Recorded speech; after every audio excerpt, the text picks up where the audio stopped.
નમસ્કાર તમામ વહાલા વિદ્યાર્થી મિત્રો. ધોરણ 9ની અંદર આપણે સરસ મજાની એકમ કસોટી આવી ગઈ છે અને આ એકમ કસોટી માટે તમે બધા તૈયાર હશો તો કેવા પ્રકારના પ્રશ્નો પૂછાય છે તો વિદ્યાકુલની ડિજિટલ ચેનલની માધ્યમથી તમે આ જોઈ રહ્યા છો કે સરસ મજાના આપણને જોડકા પૂછાય છે. બરોબર છે. ટૂંકા સવાલો છે, 4 માર્ક્સના આપણને પૂછાય છે. એમાં જોડકું છે, રાષ્ટ્રપ્રમુખના હોદ્દાની મુદ્દત, ખાલી જગ્યા હોય છે, ખરા ખોટા આપણને આપવામાં આવેલા હોય છે અને સાથે વિભાગ બી એની અંદર આપણને 2 માર્ક્સના ક્વેશ્ચનો ટૂંકા આપ્યા છે. 8 સવાલો તમને મળી જશે. સરસ મજાના તમે જોઈ રહ્યા છો. આ એવા અગત્યના સવાલો છે કે જે પરીક્ષાની અંદર પૂછી શકાય એવા છે. વિભાગ સી છે એની અંદર 3 માર્ક્સના ક્વેશ્ચન તમને પૂછાય છે. તમે સરસ રીતે જુઓ. એમાં સ્થાનિક સ્વરાજ્યની સંસ્થા છે, વૈશ્વિક મહામંદી છે, નદી છે ગંગા, બરોબર, આ ખાસ કરીને જવું. સાથે સાથે ભારતના સરોવર વિશે અને સ્થાનિક સ્વરાજ્યની સંસ્થાઓ. હવે અહીંયા બરોબર ધ્યાન રાખજો, જે ક્વેશ્ચન આપણને આપ્યા છે અથવાની અંદર હોય છે એટલે ખાસ તમારે ધ્યાન રાખવું. ઓકે. અને હવે ધોરણ 9ની અંદર oh my God Vidyakul application download કરો અને આજે જ અમારી ટોપર બેચની અંદર તમે એડમિશન લેજો તો કેટલું બધું તમે જો, live lecture, recorded class, IMP notes, સરસ મજાનું doubt session, practice materials, WhatsApp support, motivational seminar. હા, અને દરેક રવિવારના દિવસે તમારી એક્ઝામ તો ખરી જ. એટલે આ પણ ખાસ બધાએ જોવું. અને અત્યારે ચાલી રહી છે 30% ઓફર. આ 30% ઓફર છે એમના માટે થઈ અને કોલ કરો 9924445400 માટે. કેમ કોલ કરવાનો? જો અગવડતા પડે તો, નહીંતર તો તમારે આ વિદ્યાકુલ એપ્લિકેશનને ડાઉનલોડ કરો અને એમાં કૂપન કોડ આવે તો આ 30 નાખવાનો. ફર્સ્ટ જે 100 સ્ટુડન્ટ છે એમને આનો લાભ મળવાનો છે. એટલે ખાસ બધા ધ્યાન રાખશો. અને હવે આપણે જોઈએ તો સરસ મજાનું અહીંયા સોલ્યુશન પણ મેં આપ્યું છે. રાષ્ટ્રપ્રમુખના હોદ્દાની મુદ્દત 5 વર્ષની છે.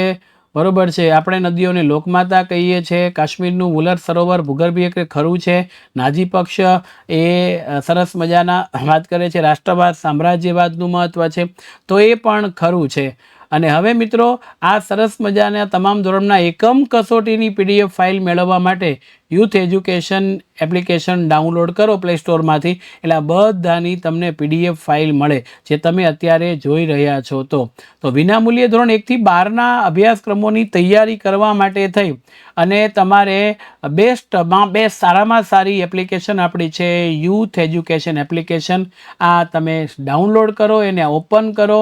એમાં તમારે લર્નિંગ સેક્શનની અંદર જાઓ, તમારું ધોરણ જે કાંઈ હોય એ તમે સરસ મજાનું સિલેક્શન કરો અને એમાં તમારે શું જોઈએ છે એ તમને મળી જશે. એક વખત ચોક્કસ આ ટ્રાય કરજો. બરોબર છે. સરસ. અને હવે એના જવાબો બી વિભાગના છે. જો સંયુક્ત રાષ્ટ્રોની સ્થાપના શા માટે થઈ?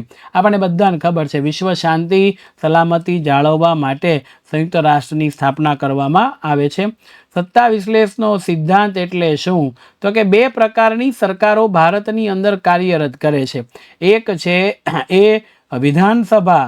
બરોબર. તો વિધાનસભા છે એ આપણા જે તે રાજ્યની સરકાર હોય છે અને સાંસદ છે એ આખા ભારતની સરકાર હોય છે. તો બંને વચ્ચે ક્યાં કઈ રીતના કેમ સત્તા છે એને આધારે કારોબારી કાયદો ઘડે છે. ધારાસભા છે એ અમલ કરાવવાનું, ન્યાયતંત્ર ન્યાય આપવાનું કામ કરે છે. કોનો વહીવટ કઈ રીતના છે, એક સત્તા વિશે એકબીજાથી અલગ રાખવાનો આ સિદ્ધાંત આપણને આપ્યો છે. જળ પ્રદૂષણ અટકાવવાના ઉપાયો મોસ્ટ આઈએમપી પ્રશ્ન છે. કારણ કે પાણી તમારે બચાવવું પડશે. કારણ કે વરસમાં ચોમાસાની ઋતુમાં જ પાણી આવે, જોઈએ આપણે 12 માસ, અને ઘણો બધો બગાડ પણ થતો હોય છે.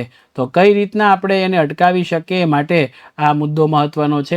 હિમાલયની નદીઓ 12 માસ કેમ પાણીથી ભરપૂર? આમાં ગભરાવાની જરૂર નથી. આમાં 2 જ વસ્તુ યાદ રાખવાની કે મોટા ભાગની નદીઓ છે ને હિમાલયના વિસ્તારમાંથી નીકળે છે. એટલે ચોમાસામાં વરસાદ હોય એટલે પાણી હોય ને ઉનાળામાં હિમાલયના શિખરનો બરફ પીગળી જાય એટલે એમાં પાણી. એટલે 2 ઋતુની અંદર આ સરસ મજાનું પાણી છે એમને મળતું હોય છે. એટલે એ માટે ખાસ તમારે આ ધ્યાન રાખવું. અને માય ડિયર ફ્રેન્ડ, અત્યારે જ આ સરસ મજાની વિદ્યાકુલ ગુજરાતી યુટ્યુબની અંદર પણ તમે જોવા જાઓ ને તો એ સરસ મજાનો માહોલ છે કે 9 થી 12 ધોરણના કોમર્સના વિદ્યાર્થીઓ પણ આઈએમપી વિડીયો ડેલી લાઈવ લેક્ચરને નિહાળવા માટે વિદ્યાકુલ ગુજરાતી યુટ્યુબ ચેનલની અંદર મિત્રો જોડાઈ જાઓ. અને આ ચેનલની અંદર તમે એક વખત જોડાઈ જાઓ એટલે હાય તમે જુઓ, ગણિત હોય, સામાજિક વિજ્ઞાન હોય, અંગ્રેજી હોય, બરાબર છે, ગ્રામરના સેશન હોય, આ બધું છે તમને જોવા મળશે. અને સાથે સાથે કોમર્સના વિદ્યાર્થીઓને સ્ટેટિસ્ટિક હોય, ઇકોનોમિક્સ હોય, ઇંગ્લિશ હોય, BA હોય, એકાઉન્ટન્સી હોય, આ બધા જ વિષયો છે એનું ચોક્કસ નોલેજ તમને મળી રહે એટલા માટે યુટ્યુબ ચેનલને પણ સબસ્ક્રાઈબ કરી દેશો. સી વિભાગની અંદર 3 માર્ક્સના ક્વેશ્ચન તમને પૂછાય છે. તેમાં સ્થાનિક સ્વરાજ્યની સંસ્થાઓ છે, લોકશાહીની તાલીમ શાળા છે, કારણ કે અહીંયા શું કહે, કોઈ પણ કારોબારીના સભ્યોને ફરજ બજાવવા માટે ઉપયોગી ત્યાંથી થાય, એક પાયાનું શિક્ષણ ત્યાંથી મળે અને ધીમે કરતાં એની અંદર પોતાના બંધારણના પ્રશ્નો, એના રાષ્ટ્રોના પ્રશ્નો વિશે મંતવ્ય બાંધવાની સૂઝ છે, નાના પાયા ઉપરથી કામ કરવાની સૂઝ છે ને એ ત્યાંથી મળે. અને પછી ધીમે લોકો છે તે મોટા રાજકારણની અંદર આવતા હોય છે રાષ્ટ્રની સત્તા સંભાળવા માટે. એટલે એ તાલીમ શાળા ચોક્કસ પ્રકારે કહી શકાય છે. અને વૈશ્વિક મહામંદીની ઉદ્ભવવાની અસરો થઈ. મિત્રો, વૈશ્વિક મહામંદી આ ઓબ્જેક્ટિવ સવાલમાં પણ પૂછાય, ક્યારે આવી? તો 1929 થી 1932 ના સમયગાળા દરમિયાન આ વૈશ્વિક મહામંદી છે એ આવે છે. અને અમેરિકન, રશિયન, આપણે બધાનું નામ સાંભળ્યું હોય, તમે જુઓ કઈ રીતે કામ બહાર પાડે છે એ છે. પછી 3 માર્ક્સની અંદર ગંગા નદી પ્રણાલી છે એ પરીક્ષાની અંદર આપણને પૂછાતી હોય છે. ખાસ કરીને ગંગા નદી પ્રણાલી એક કરવી, અને બીજું જે ગોદાવરી નદી છે દક્ષિણ ભારતની એ પણ ખાસ તમારે કરીને જવી, કારણ કે કોણ આપણને પૂછાય તે હિમાલયમાંથી જે ગંગોત્રીમાંથી નીકળતી અલકનંદા અને ભાગીરથી નદીનો જે સંગમ દેવપ્રયાગની આગળ થાય છે અને એનો સંયુક્ત પ્રવાહ છે ગંગાના નામથી ઓળખાય છે, બરોબર છે. એટલે હરિદ્વારની નજીકના સ્થળોની અંદરથી પસાર થતી ગંગા પવિત્ર નદી નીકળે છે. અને સાથે મુદ્દાસર સવાલોની જો હું તમને વાત કરું, 4 માર્ક્સના પ્રશ્નો, તો ભારતના સરોવરો છે એની વાત કરવાની છે.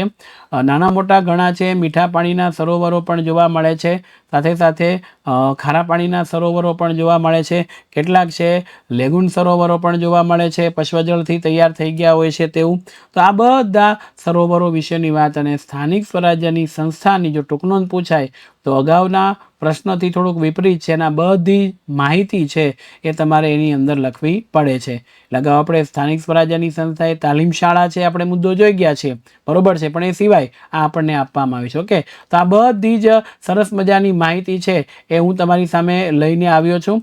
હવે ફટાફટ આ એકમ કસોટી છે એના સરસ મજાની PDF તમારે જોતી હોય જવાબ સાથે, તો અહીંયા આ યુથ પેપર જનરેશન ડાઉનલોડ કરી લેજો, જેના કારણોસર સરળતાથી તમને મળી જાય. અને સાથે જ અત્યારે 9મા ધોરણની અંદર જો તમે એડમિશન લેશો તો સરસ મજાની આ સ્કીમ ચાલી રહી છે, અને સ્કીમની અંદર તમને લાભ મળશે 30% ડિસ્કાઉન્ટનો. ઓકે, તો ફરીથી આપણે મળીશું, ત્યાં સુધી રજા આપશો.